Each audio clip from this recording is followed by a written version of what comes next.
ಕಾಲ್ತುಳಿತದಲ್ಲಿ 11 ಜನ ಸಾವು ಪ್ರಕರಣ ಸಿಎಂ ಡಿಸಿಎಂ ರಾಜೀನಾಮೆಗೆ ಬಿಜೆಪಿ ಆಗ್ರಹ. ಇಂದು ಫ್ರೀಡಂ ಪಾರ್ಕ್ನಲ್ಲಿ ಬೃಹತ್ ಪ್ರತಿಭಟನೆ.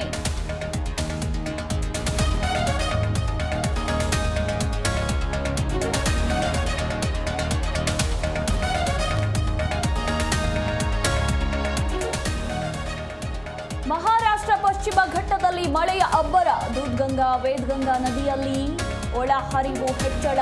ಇತ್ತ ಉತ್ತರ ಕನ್ನಡ ಜಿಲ್ಲೆಗೆ ರೆಡ್ ಅಲರ್ಟ್.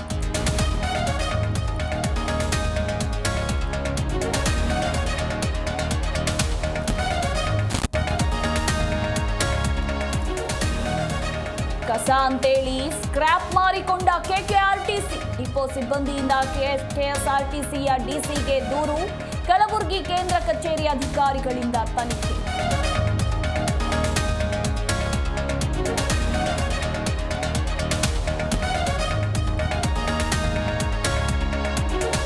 ಅಹಮದಾಬಾದ್ ವಿಮಾನ ದುರಂತ. ಡಿಎನ್ಎ ಹೊಂದಾಣಿಕೆ ಮೂಲಕ 119 ಜನರ ಗುರುತು ಪತ್ತೆ. ಬುಧವಾರದೊಳಗೆ ಪರೀಕ್ಷೆ ಅಂತ್ಯ ಸಾಧ್ಯತೆ.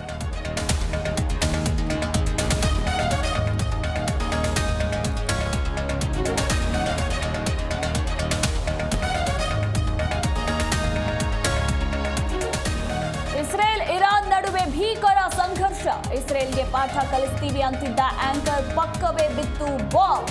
ಕೂಡಲೇ ಟೆಹ್ರಾನ್ ಬಿಟ್ಟು ಬಿಡಿ ಎಂದು ಟ್ರಂಪ್ ವಾರ್.